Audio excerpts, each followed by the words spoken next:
Someone told me to take the escalator. In the summer of 2021, I went to my local mall. I use a wheelchair.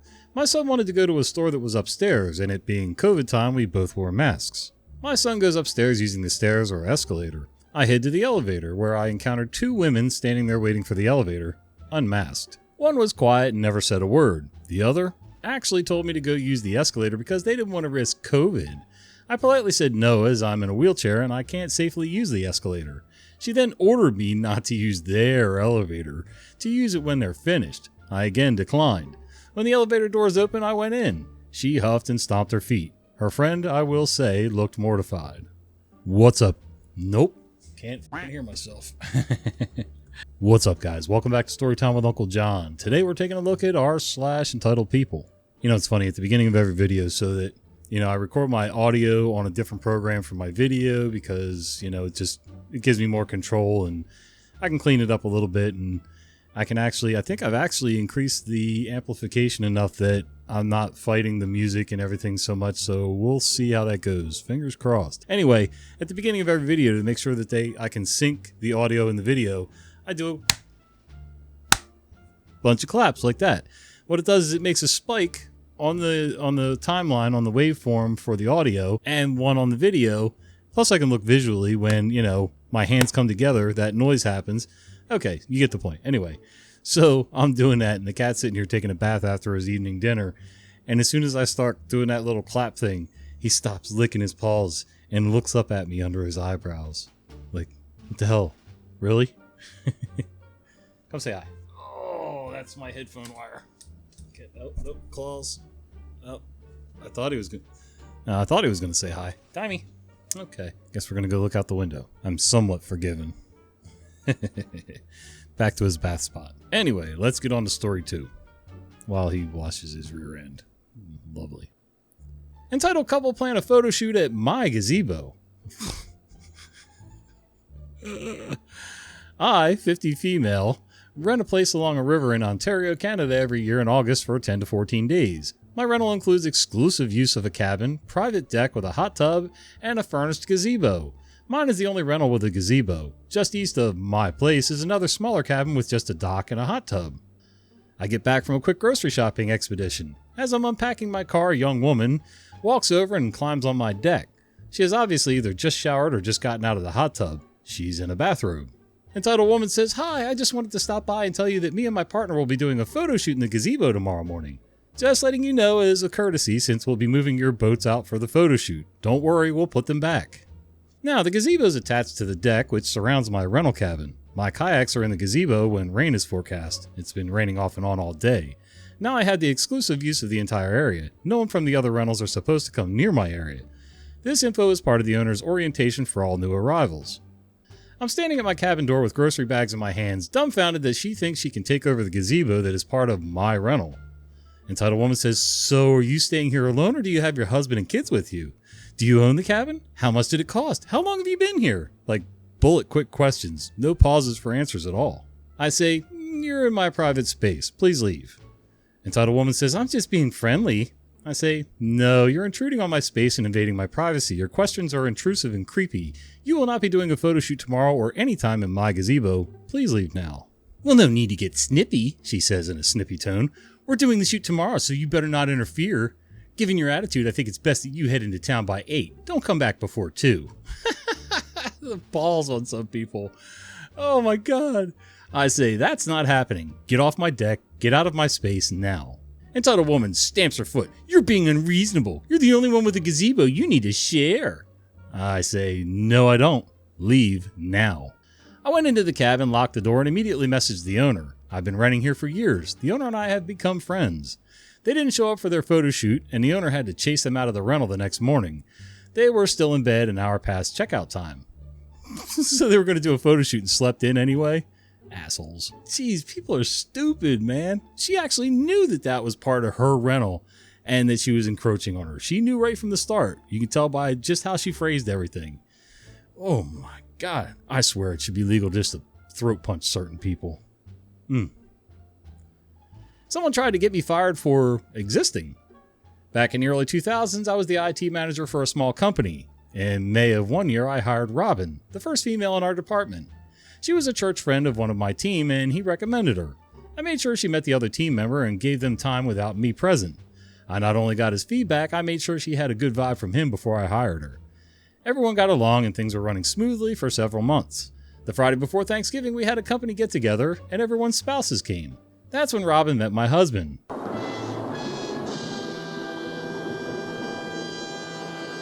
I left on Saturday for a 2-week vacation, and when I got back, my boss called me before I could even boot up my computer and asked me to come to his office. While I was gone, Robin accused me of sexual harassment.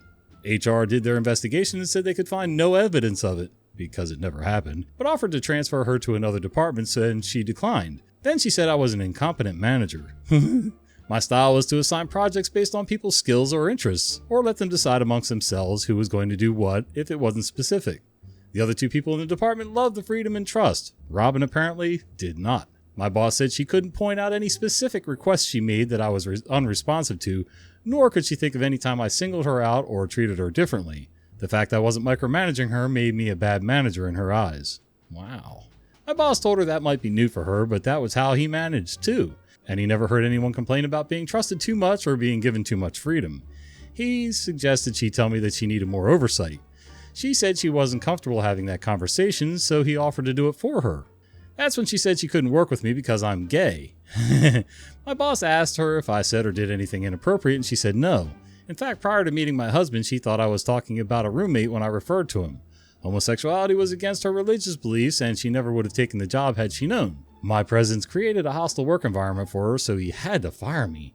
She was so outraged that my boss dared to call himself a Christian and would accept someone so blatantly sinful.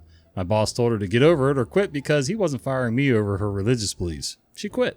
When I got back to my desk, the guy who recommended her said she started stirring stuff up at church, trying to get him thrown out of the congregation since he knew I was gay. He said the church had several lesbian and gay members and never said anything negative about homosexuality, so he was surprised at her stance. The preacher asked her not to come back. I was blown away by Robin's sense of entitlement. She thought her being an evangelical Christian meant she got to dictate who a company could hire or who could attend a church. I was thankful that everyone, my boss, my HR team, even an unknown preacher, had my back. Look, we've all got different beliefs. That's part of what makes us all human. Everybody thinks and feels differently about things. Some are religious, some aren't. Some are gay, some aren't.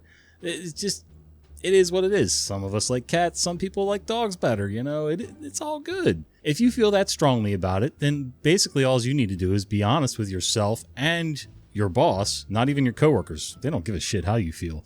Go be honest with your boss. Say, look, I have really strong religious beliefs, and then this person's lifestyle goes against my religious beliefs. It shouldn't affect your company, so I'm just going to step out. That's the adult thing to do. If you feel that strongly about it, it's time for you to make the adult decision to leave on your own. It's not up to you to make, disrupt the whole company and say that everybody else needs to be fired, whether they accepted it or they are the gay person or whatever. That's nobody's business. We won't even get into the legalities of any of that. And then going back to your church and then stirring up crap there, again, it's that, what's it called? Main character syndrome. Like everything revolves around you.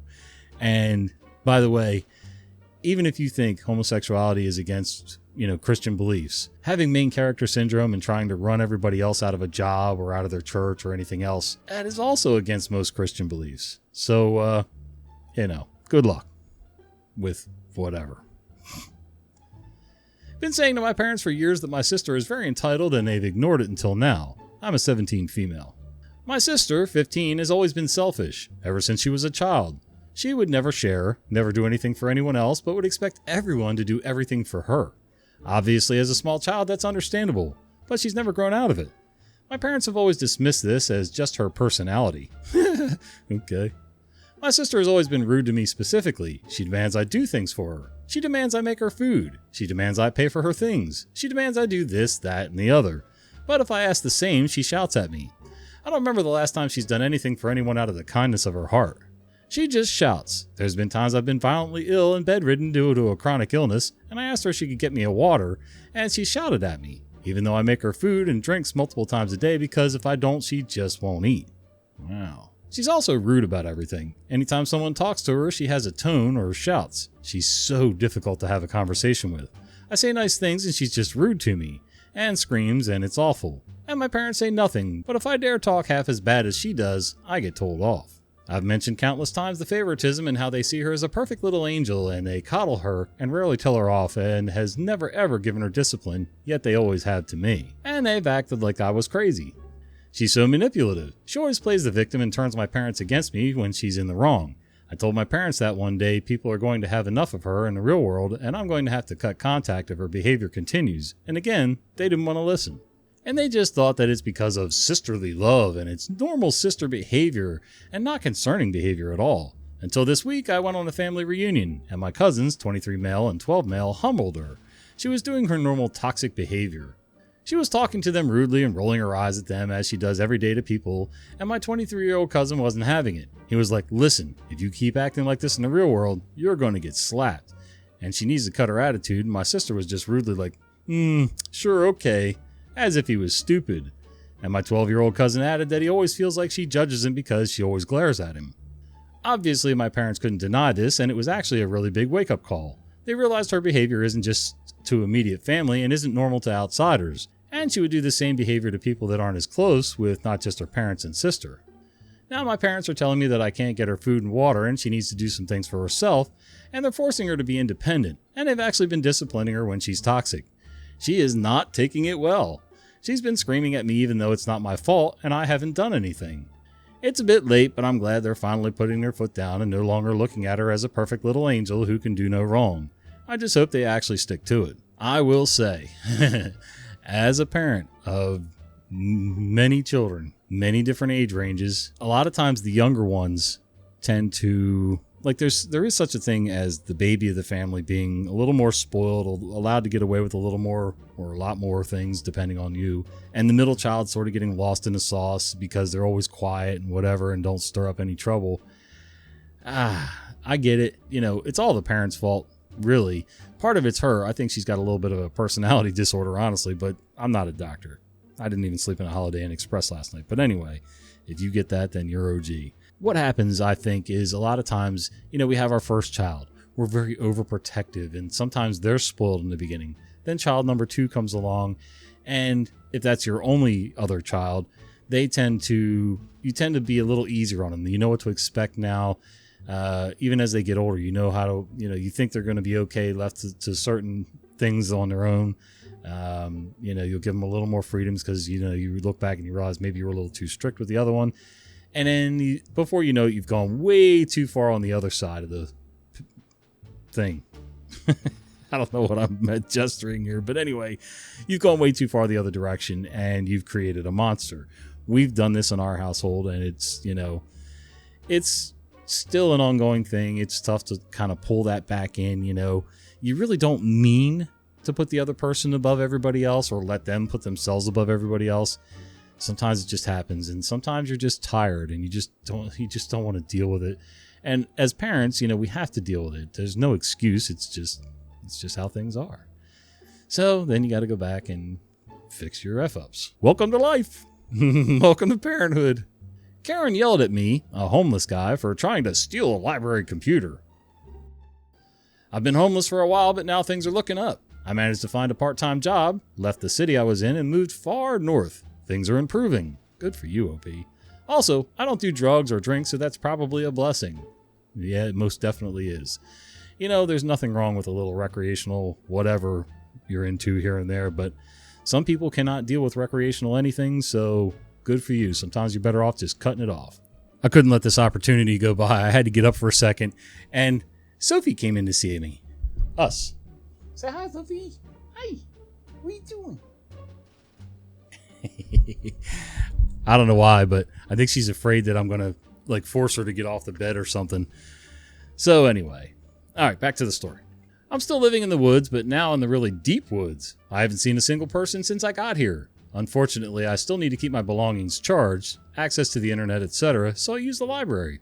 Today I went to the library, used the Wi-Fi, and plugged in my phone and battery banks. No problem. I did my thing and stayed about 2 hours. But when I left and went under the desk to grab my battery banks, a lady saw me and started screaming that I can't do that. I couldn't say a thing. She scooted right over to the librarian because in her mind I was stealing the computers. That's literally what she told the librarian. That man is stealing the computer. I was like a deer in the headlights, my eyes wide with surprise. Seriously, I know I'm a big, scary, bearded man, but come on, who steals a computer from a library? Oh, you'd be surprised. It does happen. Well, then the woman stomped back over to me with the librarian in tow and asked, "What are you doing, sir?" I said, "I don't know what's going on. I just unplugged my power bank," and I showed her the 4 of them on my hands. I looked at the woman who started it. Honestly, this hurts every single time it happens. And I said, "Thanks for ruining my day." So, in my town, if you don't have somebody watching the computers, parts and pieces of those computers will disappear. Sometimes it's adult homeless people. Most of the time, it's actually the teenagers that kind of slide in there after school, or if they're cutting school, they'll come there and hang out for a little while if the weather's inclement. So, I do understand sort of the thought being in the back of your head for people being like this. And most people are not going to plug in battery banks under the desk. She probably has no idea how to deal with homeless people in any way, shape, or form. Some people just are privileged like that. I've known several homeless people in my life. Not a ton. I've had acquaintances that were homeless. And I sort of get the whole gist of what everybody's doing and how they survive, whether it's weather related, electronics related, things like that, shelter. If you're in a shelter, sometimes, there's rules. You got to get out during the day and either go look for a job or whatever. But for whatever reason, whether it's their organization, insurance companies, whoever, or even townships and counties, sometimes they say you just can't stay there. You got to be out the doors between 8 and 4 or whatever, then you can come back. So for whatever, you might go to the library just to kill time if you don't have work. So, good for you. Keep your chin up, OP. It sucks. But it sounds like things are looking up in general for you. And by the way, I've never been accused of looking homeless, but my wife may disagree sometimes when my beard gets all ratty and, I'm covered in spray paint right now from spray paint projects today.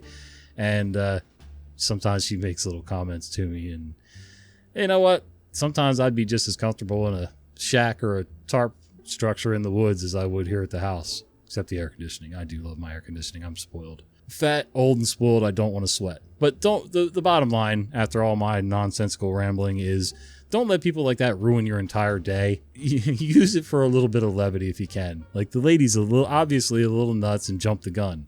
Now, I could see her maybe walking over to the librarian and saying, I'm not sure if this is really happening or if it's in my mind, but the man's unplugging things from underneath the table, the computer table, and I just wanted to let you know, just in case something comes up missing or whatever.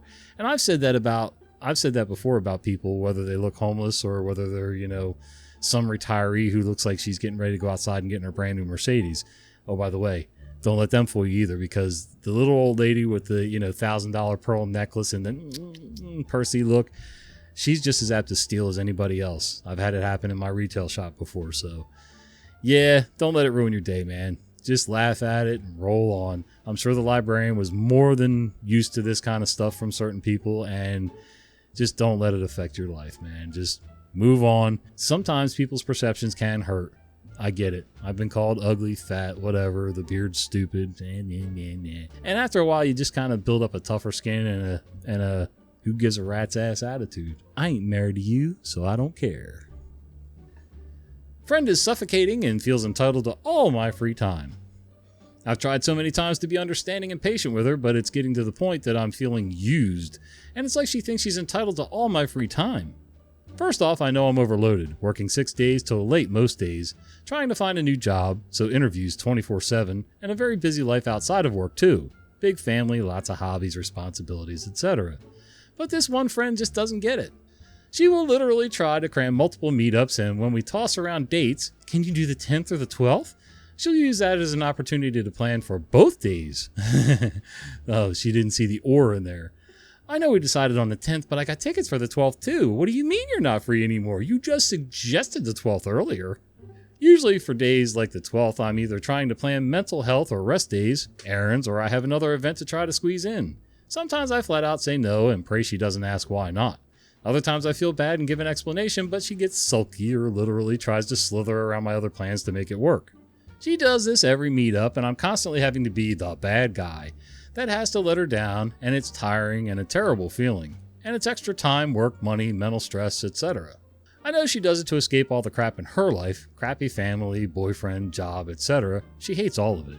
So I try very hard to compromise. How about we just do a call tonight? I'm here if you need to vent. But she's insistent on doing things. Fancy restaurants, shopping, concerts, movies, random expensive activities, etc. And the excuse is always, I don't want to talk about it, I just want a distraction. But isn't that a bit entitled? Demanding all my free time, and I'm not allowed to say anything or negotiate, I'm just supposed to say nothing and go along with whatever she wants? And it's usually expensive. In this economy, I can't be paying so much just to see her and fill her void. I didn't mind it at first, knowing she's stressed, but does she know I get stressed too? Now I just feel used. I've tried explaining to her gently that I'm busy and can only do X number of meetups a month, setting my boundaries. And she'll still push and push for more and refuse to justify it. Just expect me to comply. Then I look bad for constantly saying no. I'm exhausted.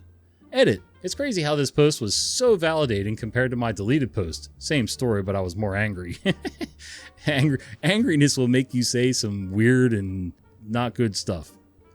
And I got downvoted to oblivion and told that my friend is in the right and that I'm being a bad friend for pushing her away. With people saying things like, she just wants to hang out with you lots. That's good, and you sound like a bad friend. Ugh. I think it's the opposite in that I totally care too much about the friend that doesn't care about me. Really appreciate the insight and support received from this post and will be rethinking and reflecting on this relationship. And I just totally ad-libbed half of those last 2 paragraphs because evidently my grandson's in here screaming something, I don't know. I think he shouted, I gotta pee, I gotta pee. We've gone through potty training, so now when he has to pee, it's a big deal. Especially if he makes it to the toilet. And you know what he's gonna do when he's done? Oh my god, this is perfect segue. Can't believe it came up. Second video in a row with perfect segues. Anyway, you know what he's going to do when he's done? He's going to wash his hands. You know what he's going to use? He's going to use Uncle Jon's soap. I make that soap. My daughter also makes that soap. She runs the day-to-day, so she makes more of it than I do anymore. But still, it's my soap. It's got my name on it. Ooh. I just fluffed up cat hair from somewhere. So if you're into handmade soaps and things like that, and you know, we've got probably 25 different scents now, I think. We used to have 30 something, but we had to pare it down because it was just too much on us. But anyway, if you're into handmade soaps and bath stuff and shaving soaps and beard balms and things like that, then why don't you go ahead and check out our website right here and give it a shot. You never know. There's a coupon code for 15% off down in the description box, so check that out too, because that'll save you some of the shipping costs. And if you buy over a certain dollar amount, not only do you get free shipping for that, then you still get the 15% on top of that. But, you know, most people have to try us out first before they know they really like our stuff. So anyway, we also make laundry soaps. Keep that in mind too. If you don't want to bathe with it, wash your clothes in it. That's enough of me running my mouth for today. We'll see you. Go buy some soap.